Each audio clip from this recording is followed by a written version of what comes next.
Assalamualaikum warahmatullahi wabarakatuh. Alhamdulillahi rabbil alamin wa bihi nasta'in ala umuri dunya waddin. Asyhadu an la ilaha illallah wahdah la syarikalah wa asyhadu anna Muhammadan abduhu wa rasuluh sallallahu alaihi wasallam. Allahumma ftah alaina hikmataka wansur alaina rahmataka wa zakirna manasina ya zal jalali wal ikram. Peserta bahasa Arab Al-Quran masih dalam rangka mempraktekkan bahasa yang berpola 1 sampai 16 sambil mengingat ya 1 sampai 16. Kita angsur-angsur sekarang bacaan Fatihah. Kita sudah membaca sampai a'udzubillahi minasyaitonirrajim. Bismillahirrahmanirrahim. Alhamdulillahirabbil alamin. Nah, sudah sampai di situ ya. Jadi kita ingat bahwa bacaan dalam sholat itu dalam bahasa Arab Al-Quran ya. Nah, sekarang dilanjutkan dengan ini ada hubungan dengan Alhamdulillahi Rabbil Alamin. Nah, jadi Rabbil Alamin dia sebagai penjelas atau bayan dari Allah. Atau yang mengatakan sebagai sebagai badal pengganti. Jadi seolah-olah Allah adalah Rabbil Alamin. Rabbil Alamin itu adalah Allah. Nah, sekarang diteruskan di sini apa bacaannya? Ar-Rahmani. Nah, ini ya. Jadi Ar-Rahmani, barisnya ke bawah. Ya. Kalau baris ke bawah ini dibantu, baris ke bawah. Nah, ini Ar-Rahmani. Ini juga nanti kita membacanya Ar-Rahmani Ar-Rahim. Jadi Alhamdulillah Rabbil Alamin Ar-Rahmanir Rahim. Jadi kalau Ar-Rahmani dari segi bahasa ini berbentuk kata benda, kata kerja, atau huruf. Ar-Rahman. Iya. Ini pun juga Ar-Rahim, juga kata benda, tapi namanya beda-beda. Kalau ini kata benda biasa, Ar-Rahman, tapi mungkin juga masuk sigat mubalaghah. Ini jelas sigat mubalaghah setimbangan fa'il. Sama sini Rahim, Rajim. Kalau ini syaitan, mungkin nama ini Ar-Rahman, tapi ini Ar-Rahman. Nah, sekarang sudah kita mengerti bahwa ini adalah kata benda ya. Nah, apalagi ada alif lam seperti ini, sudah pasti kata benda. Nah, sekarang yang ini ya. Sekarang kenapa barisnya ini Ar-Rahmani? Kenapa coba diterka-terka saja. Memang ilmu ini mula-mula diterka-terka saja nih. Kenapa Ar-Rahmani tidak dibaca Ar-Rahmanu, tidak dibaca Ar-Rahmana? Ya. Sebenarnya sifat dari mana? Ya. Jadi sebenarnya mudah saja, benarkah? Kalau apa namanya? Ya, berarti sifatnya sifat dari mana? Dari Allah. Ya, dari sini. Dari Allah. Ini kan aslinya di sini sebelum masuk huruf jar kan Allah. Cuma lillah. Jadi dia sudah jelas ya, jadi Allah. Nah, berarti ini adalah sifat dari Allah. Ya itu makanya dibedakan bagaimana. Tidak disambung ke sini. Itu makanya kalau Fatihah itu kan ada dalam hadis disebutkan kalau misalnya kita membaca Alhamdulillahirabbil alamin, nanti Allah menjawab Hamadani abdi. Ada itu. Kalau kita mengacakan Rahmanur Rahim, jadi masing-masing ini perkata ada. Jadi ini sebenarnya kalau kita perhatikan Kalau Rabbil Alamin sebagai badal atau si bayan dari Allah. Kalau ini Ar-Rahmanir Rahim sebenarnya semodel ini, cuma ini berbentuk Rabbil Alamin, ini berbentuk Ar-Rahmanir Rahim. Jadi seolah-olah Alhamdulillah Rabbil Alamin. Diulang lagi, Alhamdulillahir Rahmanir Rahim. Alhamdulillahi Maliki Yaumiddin. Nah, begitu. Yang tiga ini. Jadi sama itu kalau dari sudut bahasa dilihat. Tapi dipisahkan jumlahnya. Iya, berarti penekanannya. Jadi alhamdu itu milik siapa? Allah. Nah, alhamdu milik siapa? Nah, baru ini menjawab. Allah sama dengan Rabbil Alamin. Nah, Allah sama dengan Ar-Rahmanir Rahim. Allah sama dengan Maliki Yaumiddin. Maliki Yaumiddin. Dalam ya tempat tidur. Jadi Maliki Yaumiddin.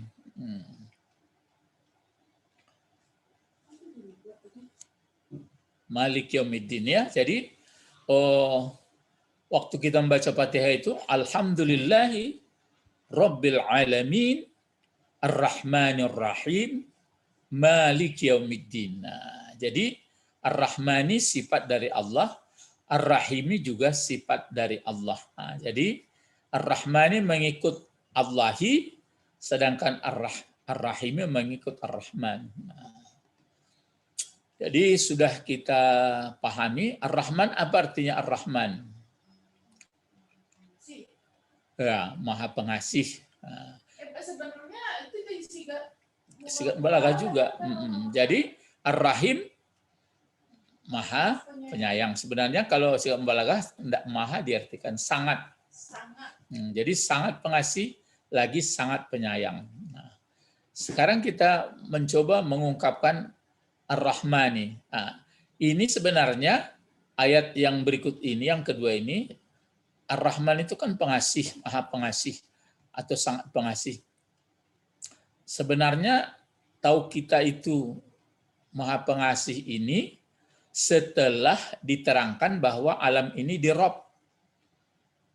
Alam ini kan dikendalikan, diciptakan, dikendalikan, diatur, sudah ada peraturannya. Allah yang mengatur. Setelah kita menggunakan akal pikiran kita dengan pengetahuan yang diberikan oleh Allah, karena memang manusia itu mampu berpikir, mampu belajar, sebagaimana disebutkan wa'allama Adamal asma, mengajari Allah kepada Adam nama-nama semua. Nampaklah Ar-Rahman. Kalau misalnya dibuat pertanyaan, dari mana taunya bahwa Allah Ar-Rahman?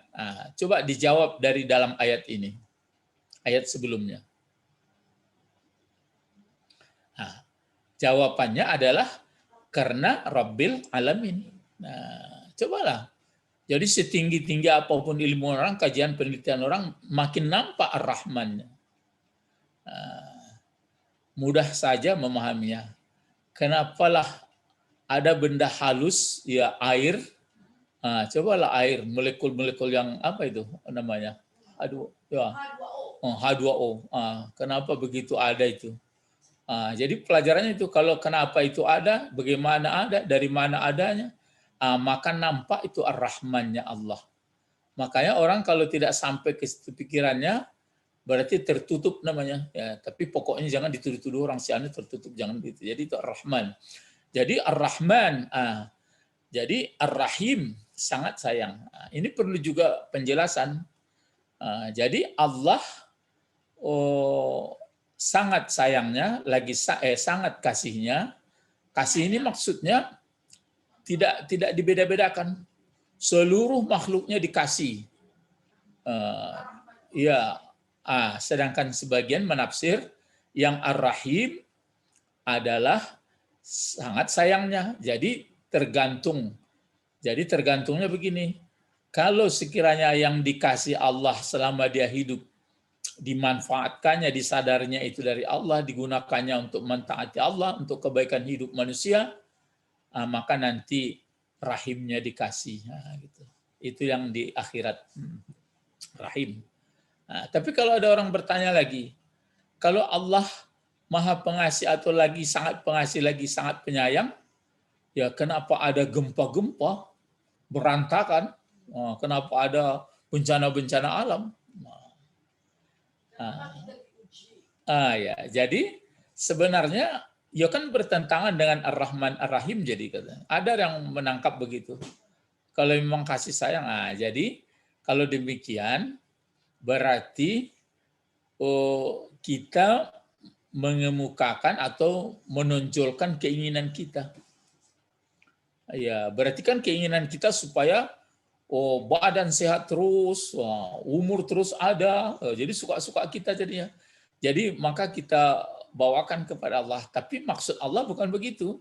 Maksudnya kalau manusia itu betul-betul mengaku menjadi budaknya Allah, tidak diperbudak oleh nafsunya, maka bertubi-tubi pun datang musibah, kadar baik, kadar buruk sama dia tetap sadar adalah Allah yang menentukan. Inilah maka dikasih rahim, maka dikasih sayang. Itu makanya orang yang mendapat berbagai macam-macam cobaan, itulah yang dilatih dia biasa bahwa aku adalah hambamu, aku adalah hambamu. Itu makanya dilatih. Jadi sebenarnya kalau puasa Senin Kamis, puasa yang istilah puasa lah itu kan melatih supaya tidak mencandu dalam kehidupan atau makan makanan. Ia dimakan juga menurut porsinya, 4 sehat 5 sempurna dan sebagainya, tapi tidak diperbudak oleh makanan. Maka dapatlah rahimnya. Jadi untuk mendapatkan sangat sayangnya Allah itu, sejauh mana pula kita mau menerima sebagai hamba Allah. Itu maka disebutkan di sini Ar-Rahman. Dan kalau kita coba-coba pikirkan dalam-dalam, misalnya lalu kepada siapa kita mau menyandarkan diri atau berlindung? Cobalah. Bersandar kepada ayah, ayah pun tua meninggal. Bersandar kepada suami, suami pun bersandar kepada bos, bos pun pensiun. Bersandar kepada orang kuat, dia pun sakit, tua. Jadi itu makanya Al-Quran, firman Allah mengajari manusia supaya dilatih ya, supaya mengerti dia. Jadi waktu dalam sholat, kita baca Alhamdulillah, Rabbil Alamin. Dari Rabbil Alamin itu menyuruh kita bekerja supaya bisa mengendalikan, memanfaatkan alam. Disitulah nampak sekali Ar-Rahmanir Rahim. Ar-Rahmanir Rahim. Ini sifat. Nah ini terus. Kenapa ini dibaca pula Maliki? Kenapa ke bawah pula barisnya? Anda. Karena dia mensifati lagi ya. Kalau mensifati sama-sama pakai alif lam, ini sifat memang. Kalau ini kan nggak sifat. Ini kan nggak ada alif lamnya nih. Berarti sama fungsinya Rabbi ini dengan Maliki jadinya. Semodel jadinya. Kalau ini kan berarti memang belum belajar kita menjadi, menerangkan menjadi bayan dia. Ini pun menjadi bayan. Jadi kalau di sini berbentuk sifat mausuf atau na'at man'ut, kalau di sini bayan. Atau atap atau badal, sama ini dengan sini. Jadi Alhamdulillah Rabbil Alamin sama model serta bahasanya dengan Malik Yaumiddin. Tapi kalau Ar-Rahmanir Rahim sifat. Itu makanya ke bawah juga barisnya. Karena badal itu mengganti atau bayan itu atap, berarti atap bayan itu. Atap bayan kita belum belajar, kita yang belajar atap nusuk. Jadi atap itu bagi dua dulu sudah siapkan, atap nusuk dan atap bayan ya. Jadi nanti sambil. Jadi inilah dia Maliki. Jadi sebenarnya dia Allahi. Andai kata ini misalnya Allah, maka dia menjelaskannya Malika. Jadi Maliki. Nah sekarang bentuknya. Bentuk Malik ini berkebetulan Ustadz menuliskan pakai tangkai di sini pakai alif Malik ya, panjang. Tapi ada nanti imam qiraat yang membaca Maliki pendek, tidak pakai panjang dia. Nah, kalau dia panjang seperti ini, isim fi'il huruf ini. Isim apa ini? Isim fa'il, isim maf'ul, isim masdar.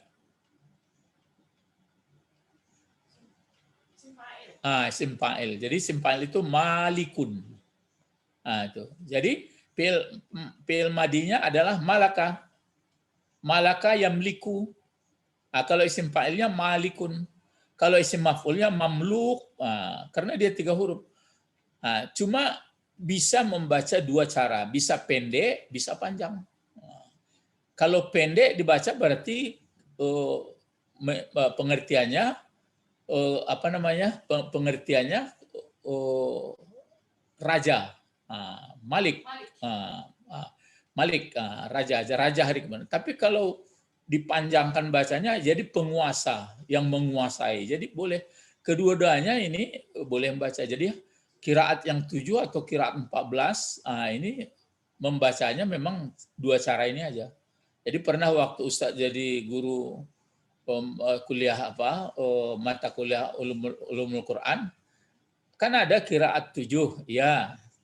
Jadi Ustadz contohkan ini. Jadi kalau qiraat yang 7 ini bagaimana kira-kira 7 pula bacaan Malik ini? Coba ada yang membaca mungkin Maliki, ada yang membaca Malik. Sudah 2. Jadi 5 lagi bagaimana sih bilang? Itulah nggak tahu lah Pak. Jadi yang 5 lagi ada muluk, nggak ada. Cuma bacaan tetap 2, cuma yang 7 itu antara berbagi. Misalnya 4 sesuai dengan Malik. Yang 1 lagi, yang 3 lagi sesuai dengan Malik. Gitu aja. Sesuai maksudnya? Iya, maksudnya kemana grupnya. Jadi tidak qiraat yang 7 itu berarti bukan 7 pula cara membacanya. Misalnya kalau ada yang baca wadduha, gitu. Ada yang baca wadduha. Kan 2 saja bacaan yang ada. Jadi kalau qiraat yang 7 bagaimana saya bilang? Ada yang baca wadduha 1, ada wadduha, ada wadduhu, ada wadduhong, ada. Bingung juga. Ya, berarti imamnya yang populer 7, cuma yang sebenarnya imam yang populer itu 14. Nama-namanya ada misalnya Asim, Kisai, dan mereka itu membacanya itu menurut jadi ada toleransi menurut lahzah Arab. Jadi waktu antara lain ada sahabat datang dibacanya begitu, jadi yang sahabat yang lain membantah, kenapa Anda baca begitu? Akhirnya ayo kita pergi ke Nabi Muhammad. Pergi. Nabi Muhammad membenarkan. Ini pun benar, kata ini pun benar. Jadi itu maka qiraat itu yang populernya 14, tapi ada mengatakan lebih, tapi itu kurang kuat dalilnya. Kalau yang 14 ada, tapi maksudnya bukan 14 cara membacanya. Ada 14 orang. Imam. Ada 14 imam cara membaca itu dibenarkan oleh Nabi Muhammad sallallahu alaihi wasallam. Jadi itu makanya kalau mulanya memang ada anggapan orang qiraat 7 berarti cara membaca 7 orang imam. Iya, tapi tergantung berapa bacaan, 2 atau misalnya seperti dalam surat Sabisma itu ada yang baca nanti baltu sirunal hayat, ada nanti yang baca bal yuk sirunal, menghadap ke Rasulullah, ya nggak apa-apa, boleh, ya, gitu. Jadi artinya memang berbeda, ya, tapi maksudnya kalau tuh siruna berarti yang diterangkannya kamu yang sudah mengaku beragama Islam kok kamu sangat masih tergoda dunia. Tapi kalau yang pakai yusirana mereka yang non Muslim masih tergoda dunia, gitu. Jadi boleh. Jadi Rasulullah masih ada memberikan tentu berdasarkan wahyu. Jadi menurut kondisi Arabnya, gitu. Jadi itu makanya saya katakan kalau masalah qiraat ini nanti dibawakan oleh imam, sedangkan makmumnya kebiasaan itu, sementara si makmum tidak ada ilmu nanti membuat ribut. Jadi dan tidak perlu itu yang dipersoalkan. Tapi yang perlu itu maka kesimpulannya apa? Belajar. Belajar. Kalau tidak belajar ya ributlah. Tapi itu makanya orang-orang yang alim jangan pula berlagak kecuali diberitahu lebih dahulu ya. Ya. Jadi pernah waktu Ustadz juga baru datang ke Sumatera Barat pertama kali sholat subuh, rupanya orang sujud sajadah. Jadi menurut pikiran Ustadz waktu itu, kok langsung sujud ya? Bagaimana ini ya? Dan pernah juga Ustadz lakukan itu dalam salah satu masjid, bubar juga sebagian orang. Oh, ini sudah salah. Jadi sebenarnya salah kita juga karena si makmumnya tidak ada ilmunya. Jadi itu maka dibaca, boleh 2 cara membaca nih. Maliki, maliki. Boleh begitu, boleh maliki. Kecuali di Qul a'udzu birabbin nas malikin nas. Malikin nas itu jangan dibaca malikin nas, enggak ada qiraat. Yang ada qiraat hanya malikin nas pendek. Sama ini Malik Yaumiddin. Tidak ada perdebatan. Ya, tidak ada orang membuat begitu. Jadi didengarnya begitu. Jadi itu makanya dari mana taunya kiraat ini sah atau tidak? Ya, berdasarkan riwayat, berdasarkan hadis. Jadi diteliti hadisnya. Jadi hadis itu kan punya sanad sambung menyambung. Jadi kalau nanti ada penilaian sanad ini sadik, ini adalah la ba'sa bih, itu boleh. Tapi nanti kalau memang penilaian hadis ini adalah kazib, pendusta orangnya, wah itu makanya periwayat hadis kalau nampak orang misalnya dipanggilnya ayam, dipanggilnya misalnya krrr, katanya, dibulatkannya tangannya padahal nggak ada beras, nggak ada makanan ayam, ada nampak oleh orang dusta. Kalau dia nanti ada terlibat merawikan hadis, nggak terima orang, hadisnya itu dhaif mungkin. Ya itu mula-mula memang orang menganggap kenapa ada hadis ini dhaif, kenapa ada hadis ini hasan, dia tuh ini karena belum ada ilmu. Kalau ada ilmu kita berarti menerimanya. Pernah di dalam satu masjid orang tuh bertanya seperti itu kepada Ustadz. Jadi saya katakan bahwa apa mau belajar ilmu hadis enggak? Atau ulumul hadis mau? Nah, dicobalah menguraikan, mengantuk. Ngantuk, kalau ngantuk mana bisa, sudahlah sekali aja ketawa-ketawa orang ya. Jadi ya memang ya berbahagialah kalau kita mau belajar. Memang manusia itu kan makhluk belajar sebenarnya. Makhluk cerdas ya. Nah, jadi di sini Maliki Yaumi. Kenapa Yaumi pula ini bacaannya? Karena dia itu jar. Iya, yang menjarkan mana? Nggak ada huruf jar. Menerangkan Maliki. Berarti ini sama ini. Alamin, kenapa alamin? Karena menangkan Rabbi. Jadi kalau Maliki, kenapa Maliki? Karena dia mengikuti Allahi. Kalau Yaumi menerangkan dari Maliki. Macam di sini apa bacanya? Ad-dini, ad-dina, ad-dinu. Kenapa pula dibaca ad-dini? Dia menerangkan Yaumi. Ya menerangkan Yaumi. Jadi sandar menyandar, sandar. Jadi setiap yang tepat menyandar itu bersebawah. Begitu dalam bahasa Arab itu. Jadi makanya di sini disebutkan jadinya Maliki Yaumiddini.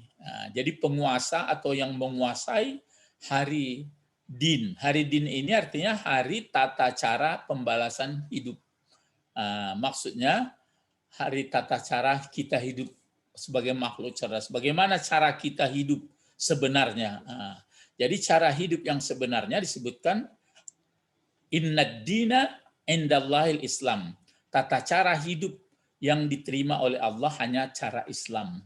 Gitu. Ya, jadi cara Islam ini yang kita pelajari ya. Jadi itu makanya disebutkan Allah sama dengan Malik Yaumiddin. Allah sama dengan Rabbil Alamin. Allah sama dengan Ar-Rahmanir Rahim. Berarti waktu sedang kita baca diulang-ulang, mudah-mudahan meresap selain bacaannya, meresap maksudnya, meresap ke dalam pandangan dan prinsip hidup. Jadi di sini pengertiannya kan Rabbil Alamin, berarti kita bekerja keras menggunakan manfaat alam. Nampak itu peraturan-peraturannya, ada hukum-hukumnya. Itu maka nggak boleh curang merusak alam. Setelah itu nampaklah, setelah alam ini nampaklah pengasih penyayang. Sayang ini nanti kalau manfaatkan alam ini, maka nanti dikasih. Tapi ingat, walaupun bagaimana banyaknya alam kita miliki, kita kuasai, sudah senang membangun hotel, membangun ini, makanan ini, ada sudah ini, jalan ke sana, bisa kemarin. Kita terbatas, ada nanti pengadilan, hari pembalasan. Jadi enggak selamanya pula. Itu makanya tidak boleh kita terlalu mencintai, boleh mencintai hanya menurut Allah. Itu makanya zuhud namanya. Jadi Malik Yaumiddin. Jadi Malik Yaumiddin, Malik Yaumiddin. Inilah pembahasan kita dari segi bahasa dan maksud. Mudah-mudahan Allah Subhanahu wa taala memberikan paham kepada kita. Ya, yang tugas Ustadz hanya membantu mengurai-nguraikan, dan aku berlindung kepada Allah dari segala yang terdorong atau kesalahan. Mari berdoa. Allahumma faqihna fid din wa 'allimnal hikmah wat ta'wil. Subhanakallahumma wa bihamdika subhanakallahumma bihamdika